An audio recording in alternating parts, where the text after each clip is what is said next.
Ainsi, le grandiose apparut dans le ciel. C'était une femme. Elle avait pour vêtement le soleil, la lune sous ses pieds et une couronne de 12 étoiles sur sa tête. Elle était enceinte, sur le point d'accoucher, et ses douleurs lui arrachaient des cris. Là-dessus, un autre signe parut dans le ciel, et voici, c'était un dragon énorme, couleur de feu.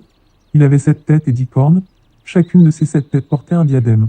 Sa queue balaya le tiers des étoiles du ciel et les jeta sur la terre. Le dragon se posta devant la femme qui allait accoucher, pour dévorer son enfant dès qu'elle l'aurait mis au monde.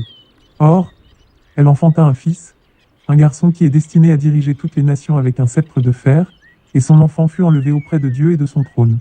La femme s'enfuit au désert, où Dieu lui avait préparé un refuge pour qu'elle y soit nourrie pendant 1260 jours. Alors une bataille s'engagea dans le ciel. Michel et ses anges combattirent contre le dragon, et celui-ci les combattit avec ses anges. Mais le dragon ne remporta pas la victoire et ne put maintenir leur position au ciel. Il fut précipité, le grand dragon, le serpent ancien, qu'on appelle le diable et Satan, celui qui égare le monde entier. Il fut précipité sur la terre, et ses anges furent précipités avec lui.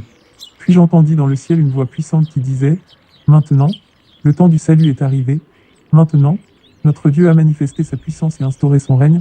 Maintenant, son Messie a pris l'autorité en main, car l'usateur de nos frères, celui qui, jour et nuit, les a accusés devant Dieu, a été jeté hors du ciel. Mais eux, ils l'ont vaincu grâce au sang de l'agneau et grâce au témoignage qu'ils ont rendu pour lui, car ils n'ont pas aimé leur vie jusqu'à redouter de mourir. Réjouis-toi donc, au ciel, et vous qui habitez au ciel, réjouissez-vous. Mais malheur à la terre et malheur à la mer.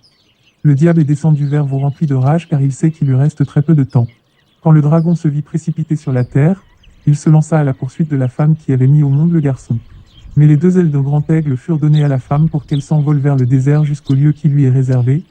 Là, elle doit être nourrie pendant 1 temps, 2 temps, et la moitié d'un temps, loin du serpent. Le serpent vomit de sa gueule, derrière la femme, de l'eau abondante comme un fleuve, pour qu'elle soit emportée dans ses flots. Mais la terre vint au secours de la femme. Elle ouvrit sa bouche et absorba le fleuve que le dragon avait vomi de sa gueule.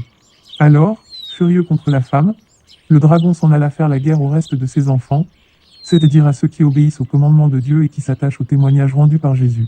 Il se poste sur le rivage sablonneux de la mer.